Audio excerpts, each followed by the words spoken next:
Shalom, shalom, Rabotai, que el Eterno les dé un magnífico día en esta fiesta de los panes sin levadura. Que la bondad del Eterno sea con ustedes, con sus familias y que satisfaga el deseo de todo lo viviente. Baruch Hu, Baruch Shemo. Bueno, estamos en Meir 3, verso 20. Dice así. Llegó a una casa y otra vez la muchedumbre se agolpó en tan grande número que no tenía tiempo ni siquiera para comer pan. Y oyéndolo sus familiares fueron allí con la intención de tomarlo y llevárselo consigo a casa, pues decían, se ha vuelto loco. También los escribas que habían descendido de Jerusalén trataban de explicar al pueblo sus poderes milagrosos, diciendo por Beelzebú y por Sar HaShedin, echa fuera los Sheidim. Pero Yeshua, llamándolo junto a sí, le decía en parábolas, ¿cómo puede Hasatán echar fuera a Hasatán? Pues si un reino se divide contra sí mismo, tal reino no podrá permanecer, y si una casa se divide contra la misma, tal casa no podrá sobrevivir. Y si Hasatán se levanta contra el mismo y se divide, no puede permanecer su reino, mas ha llegado su fin. Ningún hombre es capaz de entrar en la casa de un tirano y quitarle sus tesoros, a menos que primero lo ponga en sujeción, y entonces podrá incautarle sus bienes enterrados en su casa. De cierto os digo que todo será perdonado a los hijos de los hombres, sus pecados, sus blasfemias con que suelen blasfemar, pero blasfemar la Shekinah no tiene jamás perdón, sino que es ya culpable de juicio ante el tribunal eterno, porque decían que lo que estaba en él causando esos milagros era un espíritu inmundo. Bueno, hay mucho que comentar en este pasaje. De paso, podríamos decir que nuestro Santo Maestro, por el nivel de Kedushá que tenía, de la presencia divina en su vida, hacía estos grandes milagros y prodigios, como podemos ver, y que en un momento dado había reacciones interesantes. Es interesante, por ejemplo, ver que sus mismos familiares le decían que se había vuelto loco. Por otro lado, los Perushim y la gente que estaba ahí junto a él le decía que echaba fuera a los de Sheidim por obra de Beelzebú, el príncipe o el rey de los demonios. Y bueno, son diferentes perspectivas. Es decir, había quien no lo entendía y le echaba la culpa de que se había vuelto loco. Bueno, loco, pero estaba dando un resultado que jamás se había permitido ver allí en Jerusalén. Echaba fuera a los demonios, sanaba a la gente que tenía muchísimos años de estar enfermo, limpiaba a los leprosos, daban cosas extraordinarias, se agolpaba a la gente y eran sanados, y le seguía la gente, y la misma casa, su misma familia, no comprendía esto que estaba sucediendo, que acontecía en la vida de nuestro Santo Maestro Yeshua. Esto es natural, que estaban sorprendidos porque no era una cosa que sucedía en una forma natural en la vida de alguien, que habían visto crecer, que habían visto desarrollarse a través de los años y convertirse en un hombre, y que ahora está con una fuerza, con un poder extraordinario, y todo lo que está sucediendo le echaban la culpa a una locura. Esto es una locura, él se ha vuelto loco, no puede ser, ¿qué está pasando? Y entonces esa es la reacción de los cercanos, porque no podían comprender. Y esa es una de las cosas que sucede muchas veces cuando nosotros no comprendemos las cosas.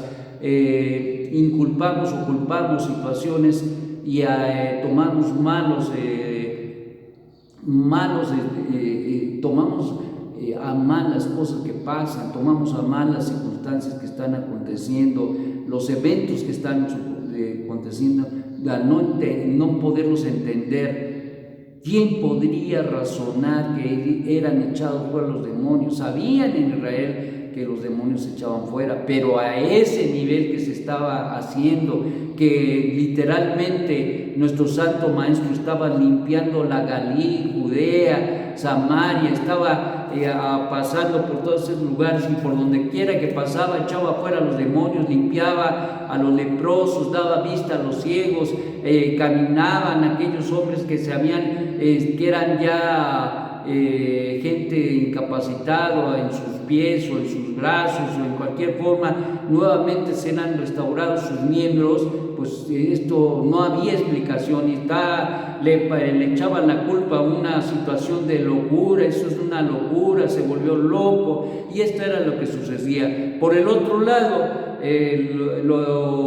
lo achacaban a lo sobrenatural, pero al sobrenatural maligno. No, lo está haciendo por el rey de los demonios, por el zar de los demonios, echa fuera a los demonios por Belcebú. Y entonces esto también está al otro lado de la moneda.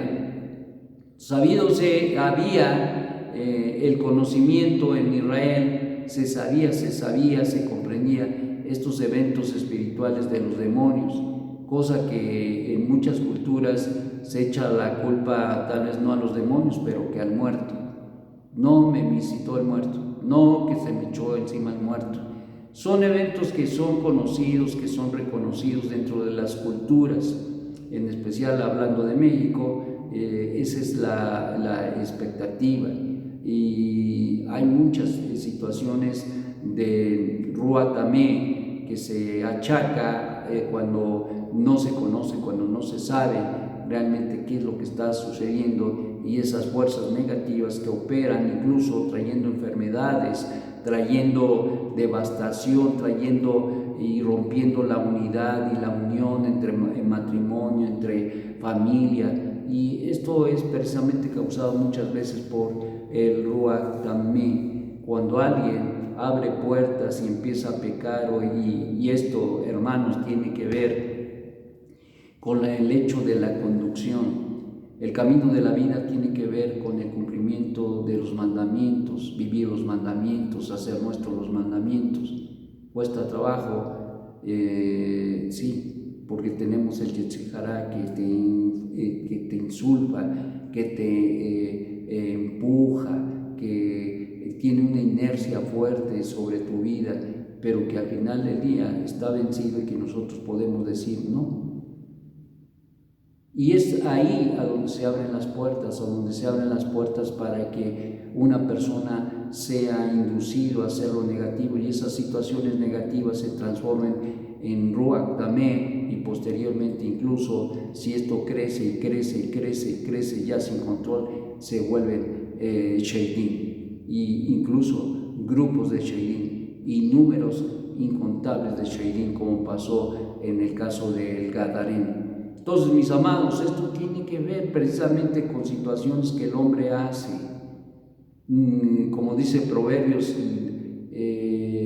no son casualidades, todo viene por una causa, todo viene por algo que aconteció, que pasó. Y desgraciadamente mucha de la gente que fue sanada, ustedes saben y han leído que nuestro Ribi les decía: no peques más. ¿Por qué? Porque la mayoría de la gente que estaba involucrado en este tipo de situaciones se había involucrado por situaciones de averot, es decir, de haber violado los mandamientos del Eterno, haber pecado, y consecuentemente todo esto causaría y causó de alguna manera la apertura para que las fuerzas negativas, las fuerzas de Tameh, las energías de Tameh pudieran crear un vínculo y crear fuerzas negativas en la vida de una persona. Entonces, por lo tanto, mis amados, esto es algo que debemos que cuidar. Tenemos que cuidar el no entender lo sobrenatural, pero también entender que el que camina de verdad en el Eterno, el que camina de verdad en los caminos del Eterno, está en buen camino y está bajo la sombra del Altísimo. Y entonces eso es algo importantísimo, porque a veces nosotros queremos remediar las cosas diciendo yo soy de Hashem. No, eso no soluciona nada. Lo que soluciona las cosas es cuando nosotros no decimos que somos de Hashem, sino cuando demostramos que somos de Hashem. Cuando nosotros con nuestra propia vida y nuestra obediencia a su voluntad la expresamos, la vivimos constantemente. Por eso la exhortación de Rav Shaul y los demás Shairejim, que decían precisamente que debemos sujetarnos a la voluntad del Eterno. El mismo Ribi, nuestro santo maestro, exhortó muchas veces al pueblo de Israel a sujetarse, a guardar los mandamientos, a amar verdaderamente al Eterno. Y esa es una expresión de sujeción y de amor al Eterno. Por último, podemos decir y entender que una de las cosas que es imperdonable es la blasfemia contra el Ruach HaKodesh. Es decir, ¿qué es la Ruach HaKodesh? No es otra cosa, hermanos, no es otro Dios, es el mismo Dios en una de las manifestaciones que Él otorga a los seres humanos. La Ruach HaKodesh, el Espíritu de Santidad, puede estar y está en las personas que son temerosos de Dios, que aman a Hashem y que son guardadores de la Torah. Y en el caso de nuestro Ribi, pues él estaba en plenitud. Por eso dice Rav Shaul, comentando este punto, dice, porque en él habita la plenitud de la deidad. Eso no quería decir que Yeshua fuera divino, en naturaleza, en sustancia, en esencia, en origen, no, sino que como en el templo habitó la presencia divina en una manifestación de una nube, así también en la vida de nuestro Ribi, el Ruach HaKodesh o el Espíritu de Santidad habitaba en él, y era el Espíritu de Santidad que por él, por esa fuerza, por ese poder, por esa santidad misma que experimentaba y que vivía nuestro Santo Maestro, se hacía patente en todos aquellos. Por eso decía nuestro Santo Maestro, yo no hago otra cosa sino lo que veo hacer a mi Padre. Había tal conexión con el Eterno a través de la Ruach HaKodesh, que es una de las manifestaciones del Eterno, no otro Dios, sino el mismo Dios. Entonces, consecuentemente, se hacían estos milagros. Bueno, concluye nuestro Santo Maestro al decir que esto, el achacar cualquier manifestación del Ruach HaKodesh a los demonios o al demonio es una blasfemia, y aquel que blasfemia en contra del Ruach HaKodesh no será perdonado. ¿Por qué? Porque es blasfemia contra Dios mismo. Que el Eterno, quien es bendito, te guarde, te ayude a pensar, a meditar y a entender poco a poco más lo que acontece tras los eventos espirituales. Que el Eterno te dé un magnífico día. Shalom, shalom.